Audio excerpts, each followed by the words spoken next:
And it was fantastic to meet you like this and to be able to chat. And I think we can just take the conversation the way we want, right? Yeah, sounds So, great.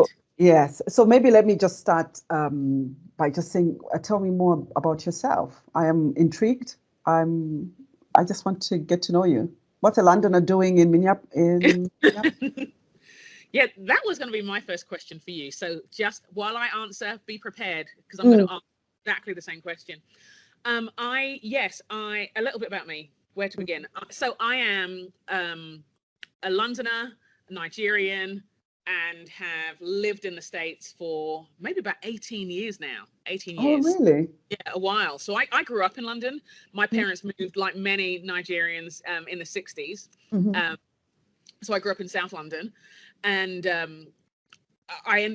after graduating high school and everything, I ended up going to went north of England, went to university, did biblical studies, ended up working for a church, mhm, um, and was a youth worker for a while, then worked with uni students for a while, and it was a church which had lots of young people and was looking at how to engage the community. And obviously, with all of those things, you have great ideas and terrible ideas, and some of them work, and some of yeah, them work. Um, and then out of that I began a little bit of writing. I'm just going to say a little bit of okay. writing, and then speaking at events and things like that as well. Moved to the States. What took us to the States was the church that I'd been Mhm, working at, which was working with young adults, had something about that church had been told to a pastor in Arizona, and he was from a mega church, and he uh-huh. wanted to do a kind of swap and he said, could you, all the lessons you're learning in Sheffield, could you bring it to our church? And so they Mhm. did a church swap, except none of them moved to the UK. As I look back at it, and so we moved to serve. By that point, I was married, and four families, including the senior vicar from that church, moved to the US, and it was terrible. It was really hard. It was really hard. I'd love to be like, and God did what? I mean, God did do wonderful things in spite of us, But he but but he took you through the storm. oh, and I hung out in that storm for a good decade. I think it was really hard.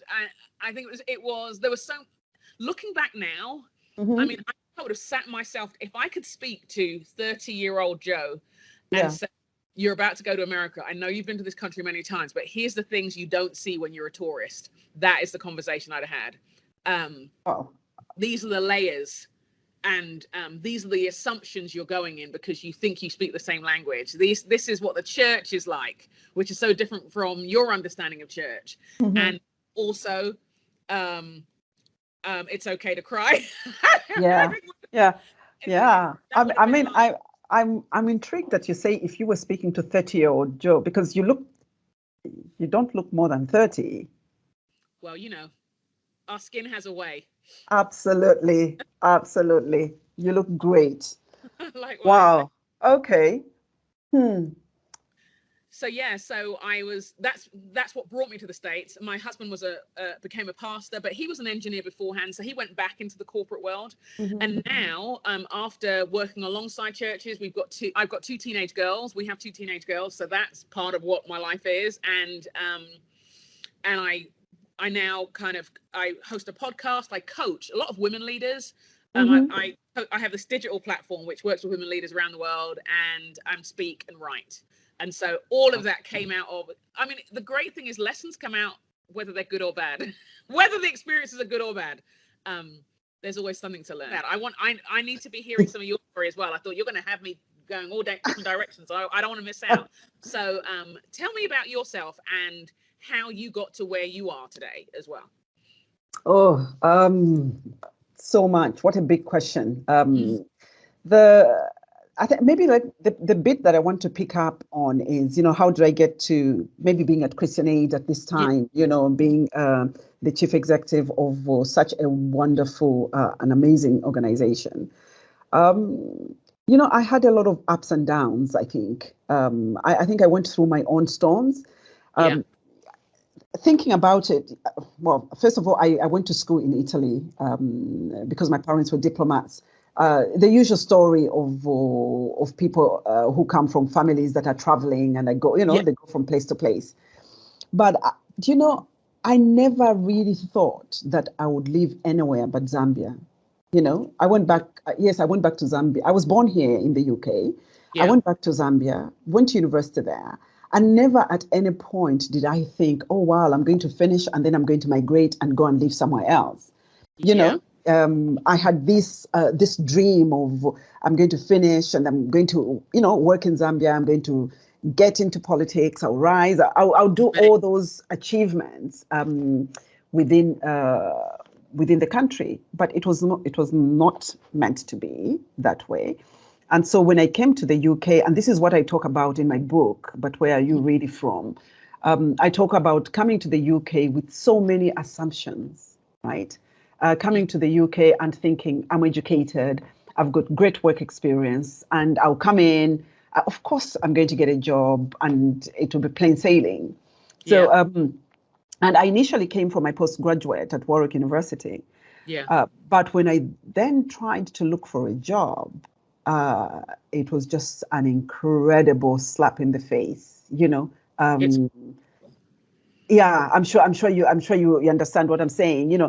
So I was there trying to get a job and being told, well, don't you have any other experience? Even just cleaning experience in the UK is more valuable than the experience that you have from Zambia. And Oh, it, oh my gosh. you know, We're gonna have that conversation, listeners, because we have yes, to. Mm. yes, and I just and I think really for the first time I became conscious of being black. Yeah. You know, that when people looked at me, Mm. um, they didn't see, like they didn't see just a human being. They saw a black human being. So Yeah. black being the defining thing that they saw, and I think that was a low moment for me. It really, really was because I just I struggled with everything that I thought this country stood for, Yeah. right? Rude awakening, isn't it? Yes, yes. But having said that, I recently talked about being gracefully broken during that period because I think God did not just leave me by myself and sort of say, Mm. you're on your own, but He allowed. It's almost like when you take imagine the image of the potter Hmm. and the clay, right? Yeah. That he's got this clay in his hands and he breaks it because he wants to reshape it and mold it again. And it feels that way. I think I never lost hope. Wow. And I knew that I was better than what society was saying I was. Yes. I was Whew. better than that in the eyes of Mm. God. I was better in my training. I was better, and somehow in me, I retained that belief fundamental that what the names that society is giving you, the labels that they're giving you, that's not what defines you. Yeah. You are better than that, and hanging on to that, I think, was a really important thing. Yeah. So eventually I got to being in my current position, and every day I wake up and I think to myself, I just can't believe it. Wow. And yeah. There are so many, it's not even questions. There are so many things that as a black woman talking to another black woman, as an African talking to another African, that Yeah. I'm like, oh gosh. I Yes. and it was naive of me to not even, I thought I knew we of course we're gonna, because it's part of our leadership journey. Yes. And and when you said you studied and when you started talking about what you're looking for work, and I thought, I know what she's going to tell me. I know what she's going to Yeah. say. Yeah. I know how it is. And I knew someone would say it would be better for you to have been a cleaner Yeah. as well. Do you know what I mean? Yeah. I just thought, oh gosh. Uh, yes. I mean, and it's just so incredible. But at the same time, I just think that while that was happening, yeah. I just developed a certain ethos, isn't it? You develop a particular mindset Yeah. that says, I know who I am, Yes. and I know what my values are. I'm going to work hard, and then you raise your own bar, so nobody raises the bar for you. You raise it yourself, And because you know that you're going to be judged maybe twice as harshly as everybody else. And so you continuously raise your bar in terms of what you have to achieve. And I think that's a burden. Yeah. But in the end, your work speaks for you. You know, Yes. the labor of your hands, the quality of what you produce, it speaks for you. And I think in my case, it has definitely done that, leading me to where I am now. And I can imagine that, you know, there are quite a number of doors yet to be opened. Yeah. So I don't think that this is it, you know? Yeah. Absolutely. Whew. Yes. I feel like I could just pray now. Yes. I'm mindful of, there were times both in England and often in the US where I'm walking into a leadership space and I'm the only Black woman there. And that I'm not always conscious of how jarring that is for the audience that I'm in, or I'm conscious of it, but I've chosen to not to, like you say, I'm here because God's called me. I'm here because I'm placed here. I didn't ask for your whatever's going on here, and also I if you are not expecting to see a woman and a Black woman in a leadership position, that is more about your perception rather than whether God could anoint, equip, appoint, etc., etc., etc. So true. But you've said something, Jo, that's really that I just want to hear a little bit more. Yeah. You're not moving from, you walk into a room as a leader, right? Yeah. And you're probably the only Black woman there, right? And moving from feeling uncomfortable in that space to being very comfortable.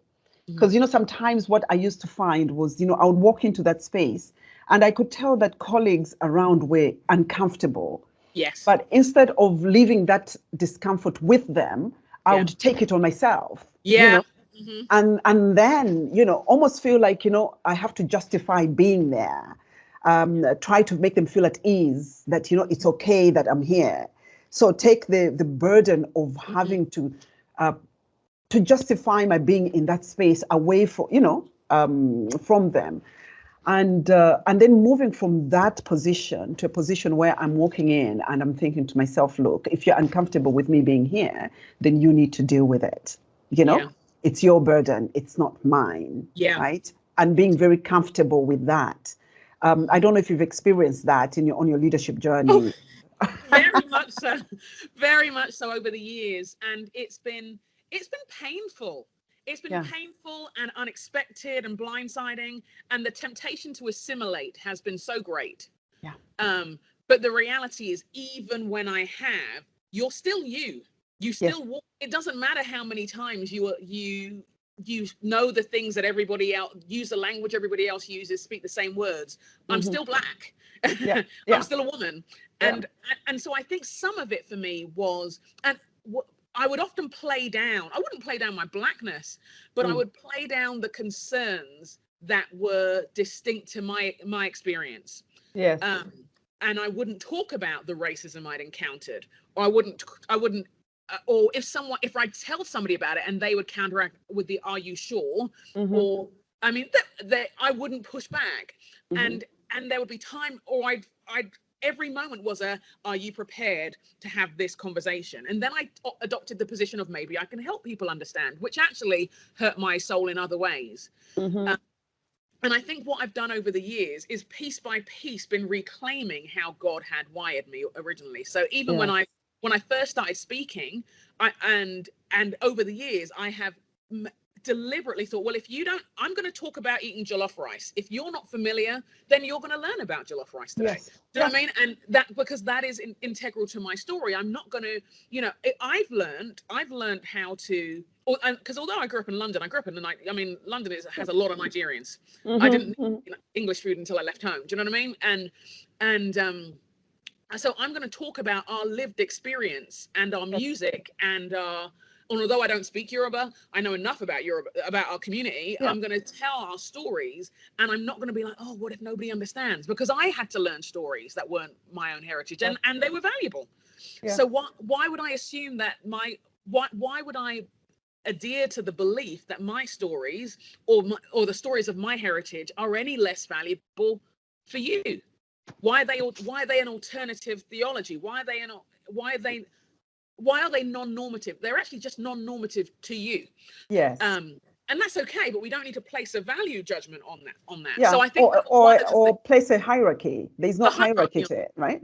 And so that was a really important breakthrough for me. And I think I've just spent my time reclaiming that. And so now, even when I'm thinking of leadership principles and that I'm bringing and remembering the power of collective leadership.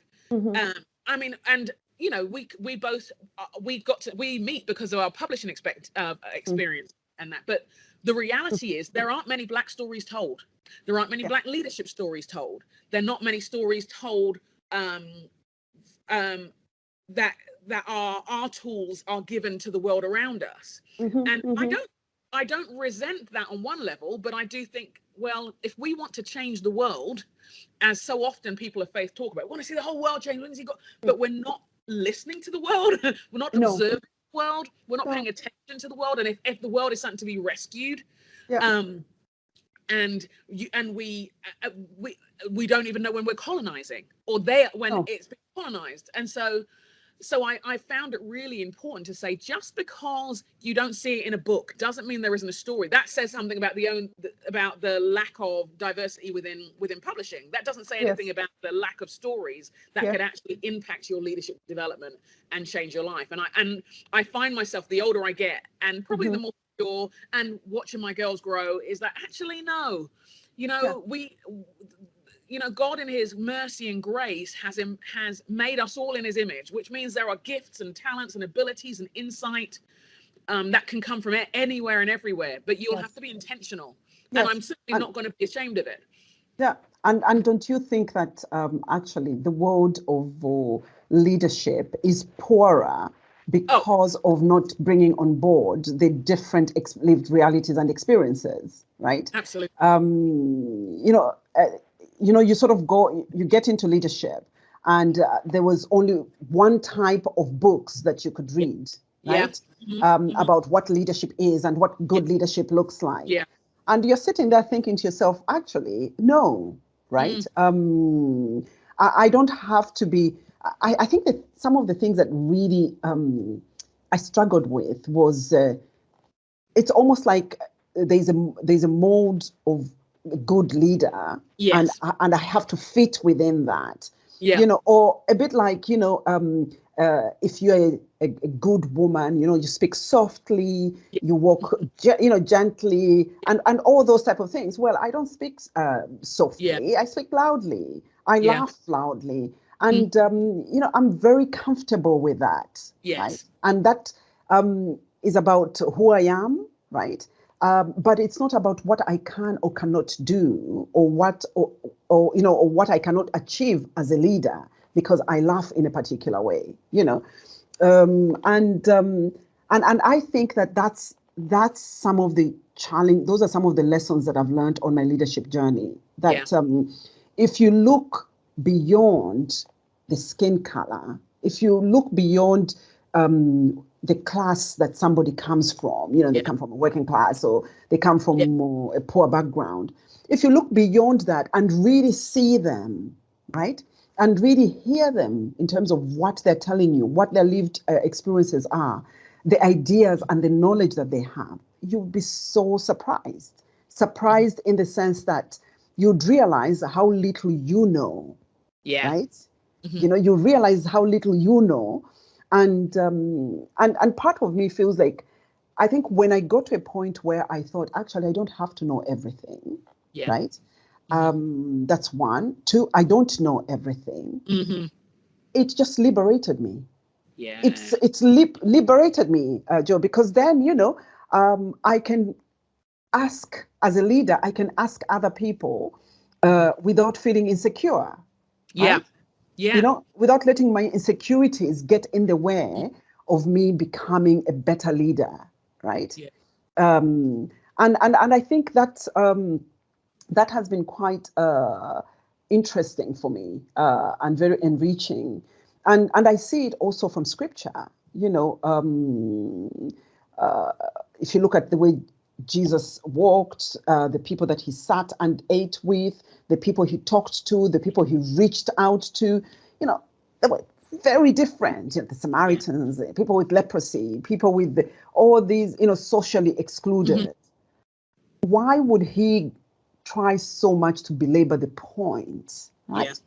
If not for us to just stop and think, you know what, there's something different here that we can do. So I and I think that in terms of leadership, just when I think, okay, I think now I understand it. Yeah.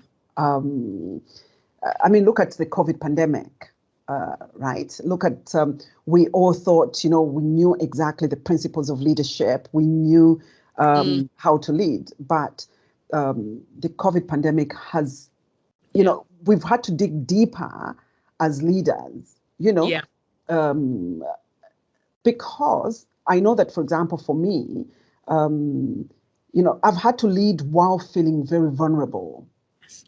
Yeah. Yeah. I've had to lead while feeling really, really vulnerable and thinking to myself, how am I going to find the strength, right, Yeah. within me to Yeah. provide the leadership that is necessary when I'm feeling very weak, right? And so going back to scripture has really helped me. When you're weak, I am strong. And I've just gone back to the Word of God and really said, God, just talk to me. And one thing that encouraged me at one point, sorry, and then I'll stop in a second, No, no. was Good. one of our pastors said, we'd had our sermon, we had finished church, and we're just chatting online with quite a number of other brothers and sisters.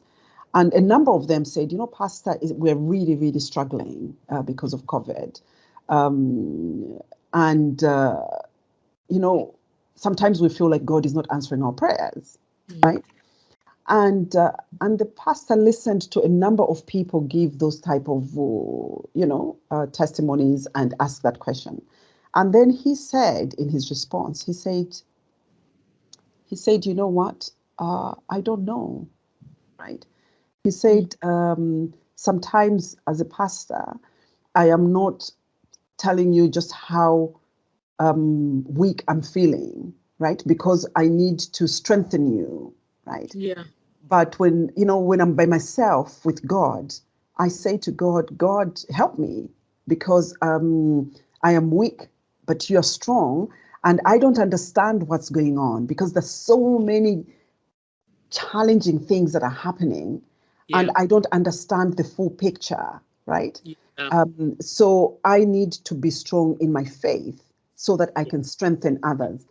And I just thought, wow, that's probably one of the most powerful things Yeah. that our pastor said because he gave us that permission Mm. um, to feel vulnerable, to be vulnerable before God, right? And I think that actually it really strengthened my leadership this past year. It really has because I feel like I can talk to my staff and I'm not trying to hide how I feel or what I'm going through. Yeah. Um, and um, and it has just helped me to get into a better place of saying, okay, so this thing is happening to not just me, but to many members of staff Yeah. and many friends. So how are we going to work together on this? And I'm just grateful. Um, yeah, It's sorry profound. about that sort of lengthy. No, it's profound. It's profound because I think as leaders we found ourselves not we weren't given the opportunity to be 6 months ahead of anybody else. No, We're all encountering it at the same time. It's like, yeah, no, this can't be like when I was going through this. This is how I yeah, responded. No, it's all of us now, yeah, and we're rendered. I think we were reminded of how much we do not control, and how much we yes, cannot. We can't platitude our way out of this one. We no, can't pretend our way. And then to have COVID, and as well as the racial uprisings happening all yeah, around, and just this swirl of things, and saying there are not going to be any easy, quick fix, nice, wrap it in a bow ways of walking through this one. And hopefully that brings us to our knees and keeps us there. hmm yes, to Yes. do the things that only God can do, and to play our part in what He's doing rather than in what we're building. Yeah. Because Yeah. they're not always the same thing. They're not always the same. Maybe just to end, as women leaders, as Black women, and as women of faith, there are three spaces where I think that I think we have a responsibility to also encourage young people, people of faith, young people of faith who, and I think they see leaders that are openly people of faith only in religious organizations, or Yes. mainly in religious organizations. I think that it's really important for us in whatever space we're in to be able to say, you know what, I am a person of faith, and I make no apologies for it, right? And let our young people know that they can lead, they can take these spaces, they can be in these spaces. Yeah. So, but how exciting for us to connect in this way. Hey. Yes, so good. So good. I'm so pleased. Yeah. Any final thoughts? Whew. I think my final thought is, I think I'm struck by what you said there, that it's time. I mean, it's time. It's happening. It's here on our watch. The things that we've spoken of aren't philosophical conversations. They are, but they are lived. Yes. And so I don't want to call us to an urgency which is driven by fear or anything like that. But I do think we just have to be intentional with this moment. This is what we're here for. So let's go. Absolutely. And I always say to people that, Deborah in the Bible, she stood up when nobody else would stand. Yeah. And she was there. And when she did, she stood up and stood out and acted. And lo and behold, there was peace in Israel for 40 years. So, let's stand. Yeah. So good.